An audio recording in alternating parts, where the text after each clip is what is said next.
Once and welcome back. I'm John Sarkoback, MovieGuy.com, your favorite blind film critic, and today I'm predicting SAG Awards. Who is getting the 5 spots at the SAG Awards? We've seen the BAFTA shortlists. I think there actually would be possibly some overlapping people who vote for BAFTA and for SAG. I could be wrong. Just sort of like there are overlapping people between AMPAS and BAFTA. I think tangentially that there would be actors who are in maybe all three. We've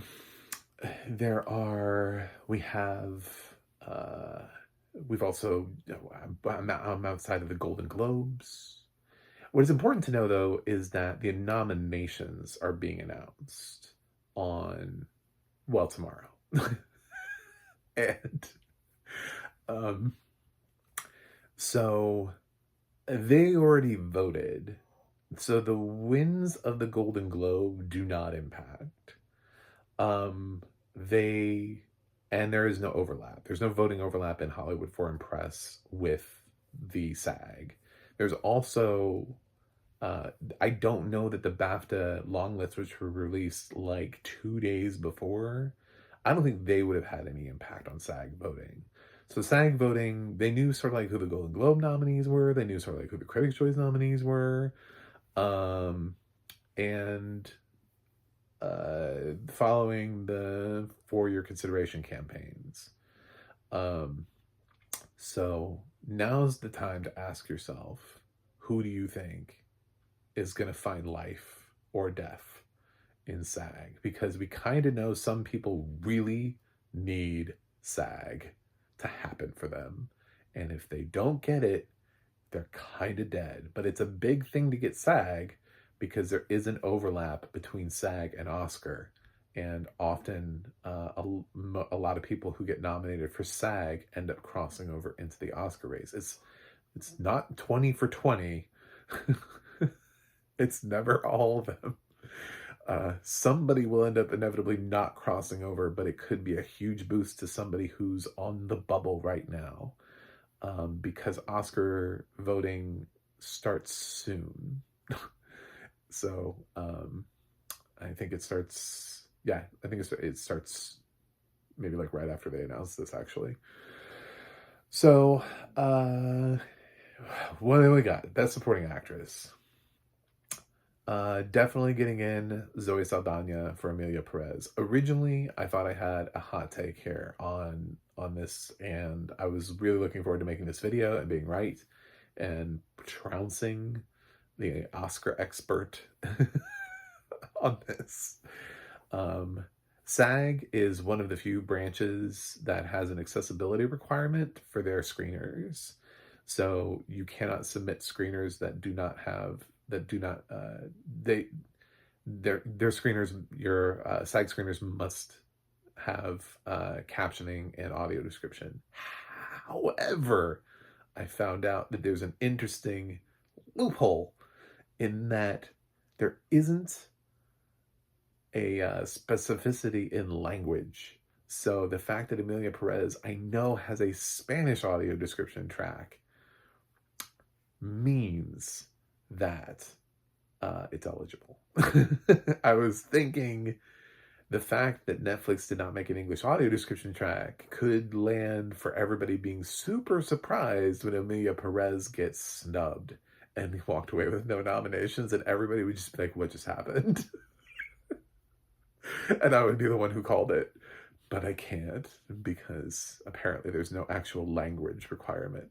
However, I am not aware of there being any existing audio description track to "I'm Still Here, Miss Fernanda Torres." So goodbye. I am going to think that it's going to affect your campaign. So sorry. I know you just won. Enjoy your Golden Globe. But we're in Supporting Actress. Okay, so Zoe Saldana. Ariana Grande for Wicked is in, obviously. I think that's happening. And then we get sort of into the, oh my God, what the fuck? You know what? I honestly think Isabella Rossellini is going to get in here for Conclave. I think she's number 3. It's a small performance, but you know what? Most of SAG are they're not the A-listers. They're the people who do bit parts and small roles. And the idea that they could maybe one time be recognized for a role that has as much substance as Isabella Rossellini's does in Conclave is appealing. Do you know what I'm saying? The fact that they could be, that they could stand out from the crowd, and that Isabella is standing out with this little, has to resonate with the overall majority of SAG. So, I actually don't think that's a problem for her at SAG. If anything, it's more of a problem at Oscar voting, where they don't have to think about that and everybody is elite. You know, everybody's like, ooh, we are the elites. We are the A-listers, and we want Isabella to join the committee of A-lists. I think it's SAG, the fact that most of them do commercial work and, you know, bit parts and stuff like that, I think are, you know, she's good. She's good. Theoretically, that should help Anjanou Ellis-Taylor, too, and Nickel Boys. But do I think Nickel Boys is as accessible of a movie at whole for her to get in? I'm not sure. But I will go ahead and predict that that she's getting in. I also think that Felicity Jones is looking pretty good for The Brutalist.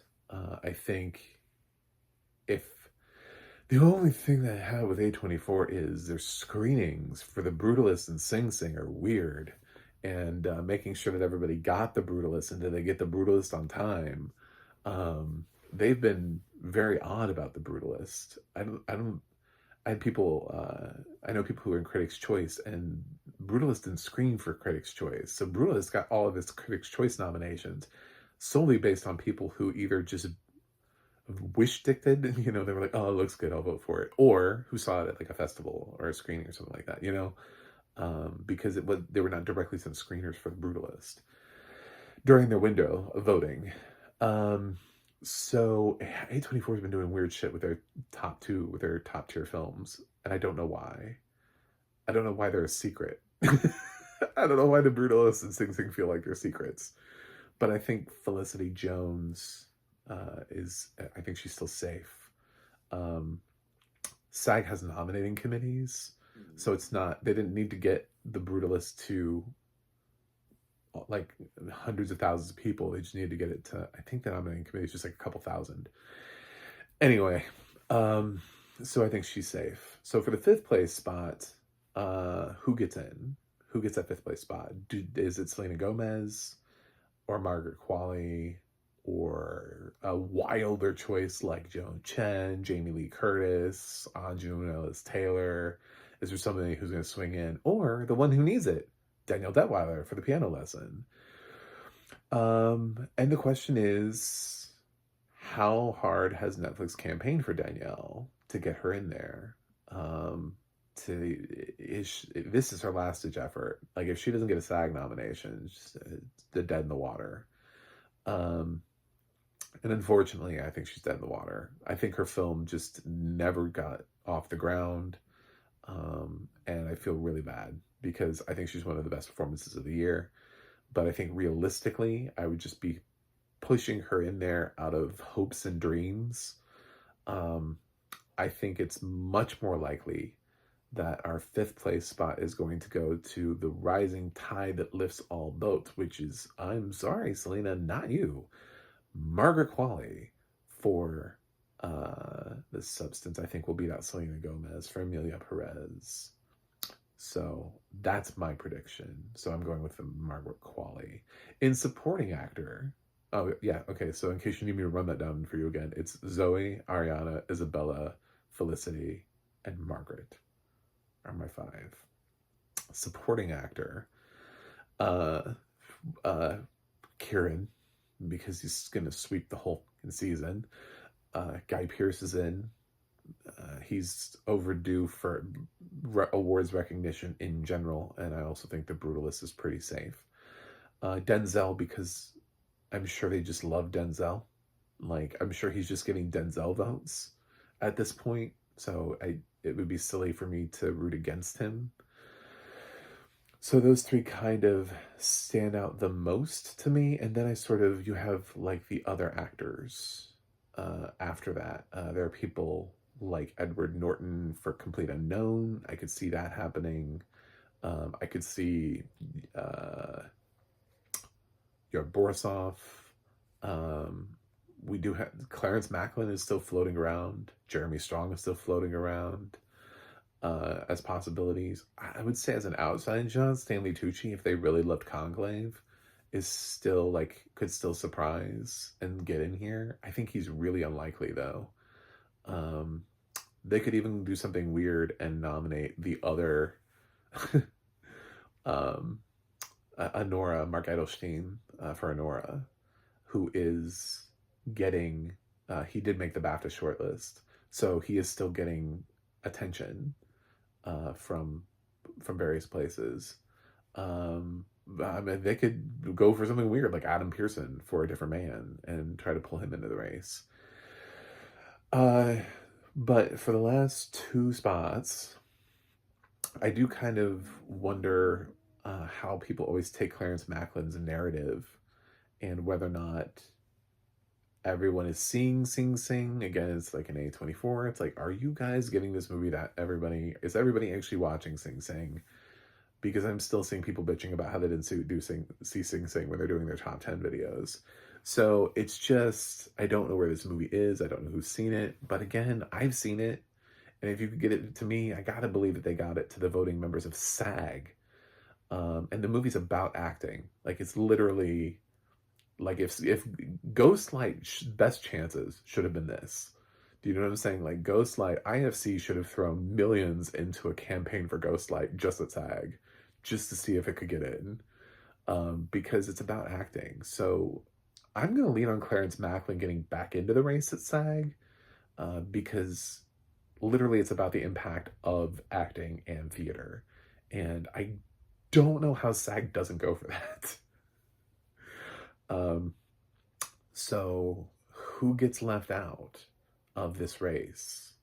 Do SAG voters vote for Jeremy Strong? Did they see? That's always a wild card.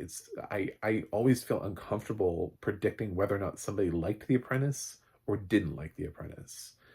But Screen Actors Guild is going to have people who are on both sides of the political aisle, and there will be some people who wouldn't have watched The Apprentice at all to even vote for Strong. And in a really tight race, I think that matters. I think that's going to be a problem for him. So I'm looking at Edward Norton and your Borisov, sort of for the final two spots. And I gotta say, I think I'm going to lean on Edward Norton for A Complete Unknown. Sort of playing a real life person. He's an actor previously nominated. I think going sort of with the Denzel Washington vibe. So I'm going to go with Kieran, Guy, Denzel, Clarence, and Edward for this and say Yura does not get nominated for Honora.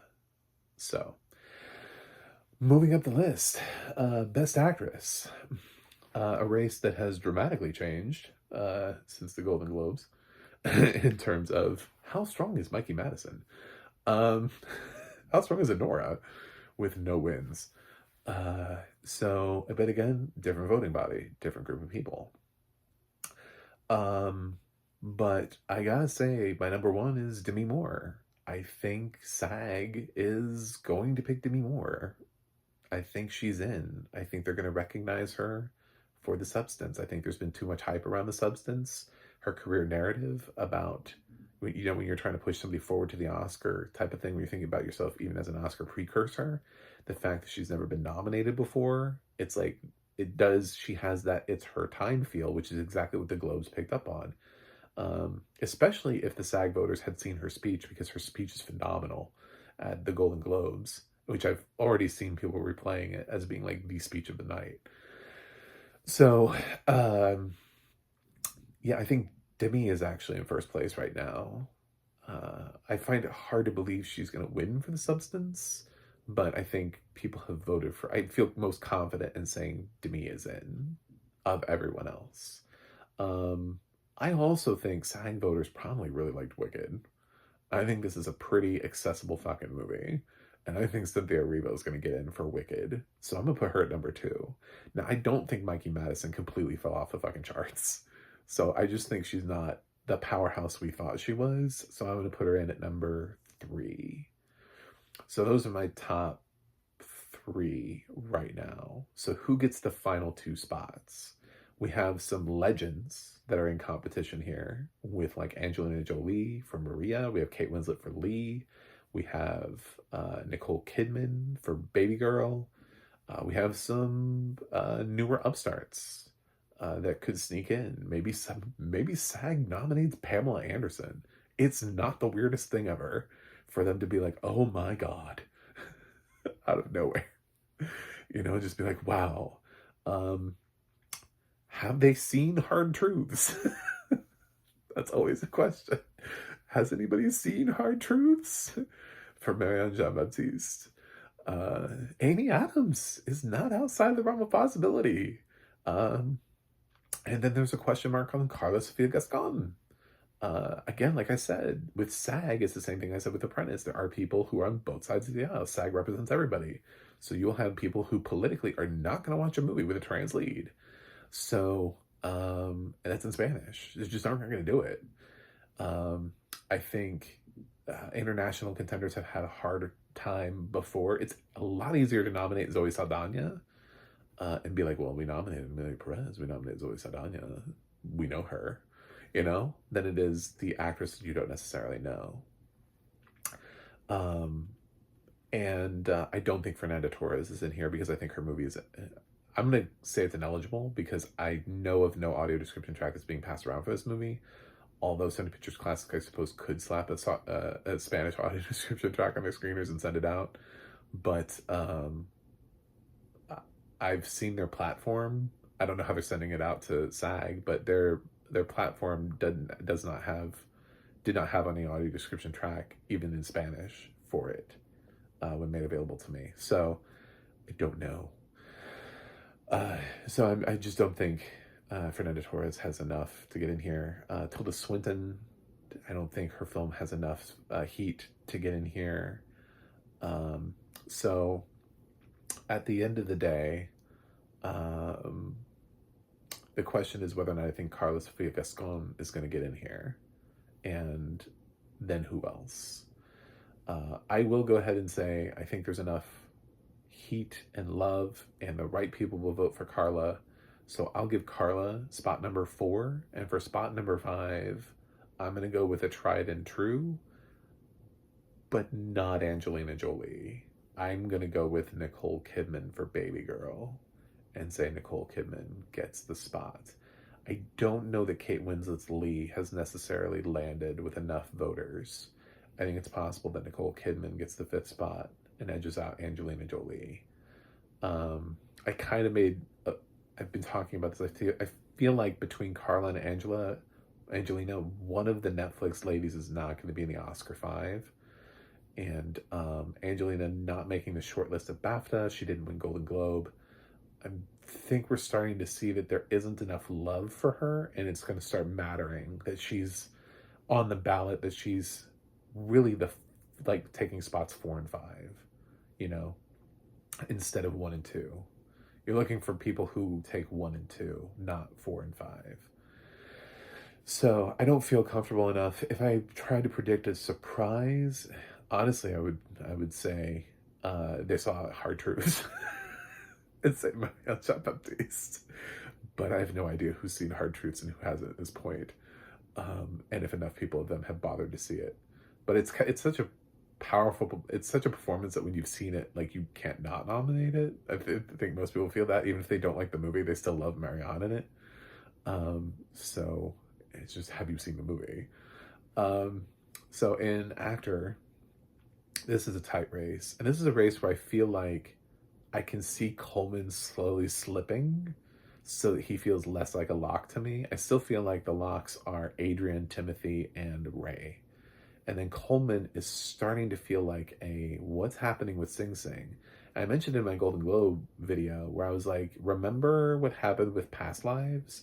How Past Lives got picture and screenplay and then no nominations? It's like I'm starting to see that maybe we could end up at the Oscars with like Sebastian Stan and Hugh Grant, or Sebastian Stan and Daniel Craig, or Daniel Craig and Hugh Grant, and we're overplaying Coleman because his movie is not reaching people because A24 has fucked it. Just its release was really poor. You know what I'm saying? Um, so we'll see.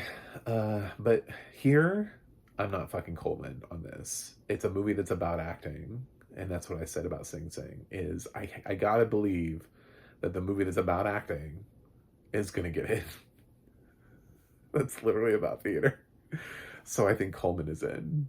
I'm starting to get a little worried about anybody else getting any heat for the Oscar, though. Now, is it Daniel Craig? Is it Hugh Grant? Is it Sebastian Stan? Some people are trying to say it's Glenn Powell. I don't think it's Glenn Powell. Yeah, I know that they did the Adam Sandler thing a while back for Hustle. That was a weak year. I think we were in COVID. Um, there are a couple other things. I think Sebastian Stan, one of his biggest problems is not just that he's in The Apprentice, it's also that he's vote splitting. One of the reasons he wanted the Golden Globes was because you could actually vote for him separately. He was separated from himself. So The Apprentice was declared in drama and Different Man was declared in comedy. So he was able to be nominated for both because he was not competing with himself. In places where he competes with himself and he's still eligible for both, I think people are having a hard time figuring out which one to vote for. So I'm not going to predict Sebastian Stan. So I think it's really between Hugh Grant and Daniel Craig. And I'm actually going to predict Hugh Grant for Heretic. I think he has a chance here, and I think his nomination would seem like a little bit like the Adam Sandler, but not quite like the Adam Sandler. Like we thought it was going to go to Daniel, but instead it went to Hugh. You know. I feel like the only reason Sebastian really won is because when you split it and you allow people to vote for Sebastian, there are people who are voting for Sebastian in comedy thinking, oh, he had two films. You know what I'm saying? They're voting, they get to vote for Adrian, and they look down the comedy category and they're like, I don't really know what to do here. Oh, Sebastian, well, this is also kind of like a vote for The Apprentice. So I think that's how he benefited at the Golden Globes, but I still think Hugh is in a very strong contention for that fifth place spot. So I think this is where Hugh shows that and gets in. And then BAFTA could be another place because they have 6 spots. And I think Daniel and Hugh both stand a chance of getting BAFTA nominations. So it becomes very sketchy between the two of them. Those are the acting categories. As far as ensemble goes, this is where things get interesting. What do I think is going to get ensemble? Well, I think Wicked gets ensemble for sure. I think that's an expansive ensemble. I think it's a movie they really enjoyed. I think Wicked is getting an ensemble nomination. I think, again,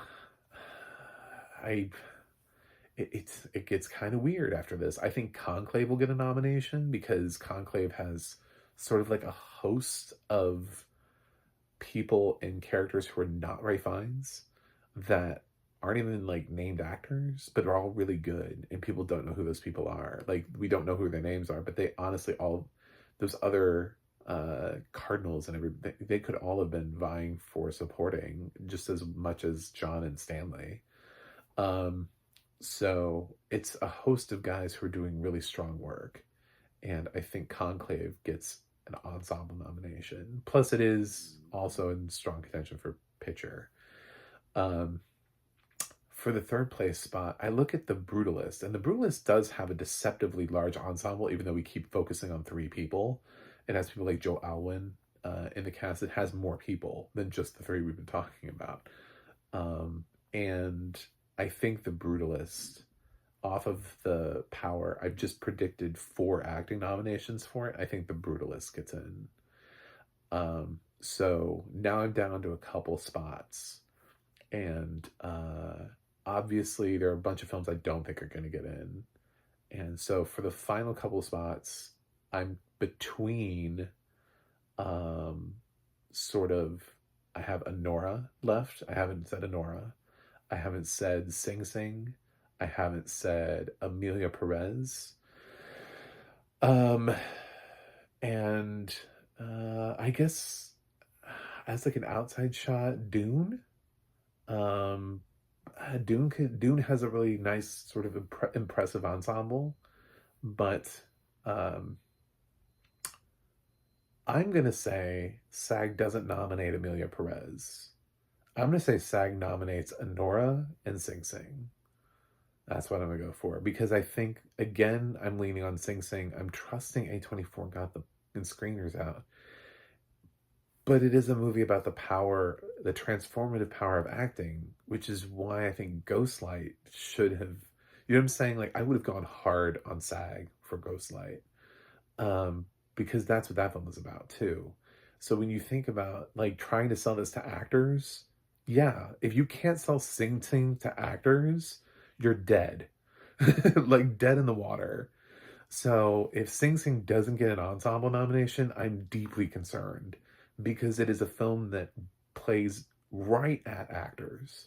Now, Anora has a really expansive cast of a whole bunch of Russians who are not really being recognized for anything. And I think when they start to sort of measure out the cast and they see all of these, you know, actors of no name, that they will bond with that, which is why I'm picking Anora. That they'll be like, oh, well, a lot of these people are just like us. They're not huge names, and they're filling out an ensemble of Anora. Great. You know, so those are my 5 choices for ensemble of the year. Yeah, Substance is not, there are like 3 people in the cast. I'm sorry, but the Substance is not going to get an ensemble nomination with Julia Roberts, Margaret Qualley, and Dennis Quaid. Like, I know like there are some people who probably want that to happen, because that would mean that like The Substance is like a hard lock for Best Picture at this point. But that's such a leap. Same thing with Challengers. That's like 3 people. You know, Nickel Boys. There aren't, some of these films that they just don't have. It's like, who are you voting for? But when you look at some of the other films, it's like, okay, so I see the ensemble, I see the actors, and I see the value in asking a whole bunch of people who are not A-listers to vote for these films. And with Sing Sing and Anora, you have actors who are not as well known. And Sing Sing specifically is about acting. So I think those are the films. And Conclave also has a broad ensemble. So the only film here that really stands to sort of maybe throw a loop is Amelia Perez. Is would they nominate that over? It's not. This is Screen Actors Guild of America. I don't know how far that's going to go. I did go ahead and predict Carla and Zoe, but I did not predict Selena. So just measuring expectations, I guess. Anyway, but I guess I would say Amelia's probably in 6th place.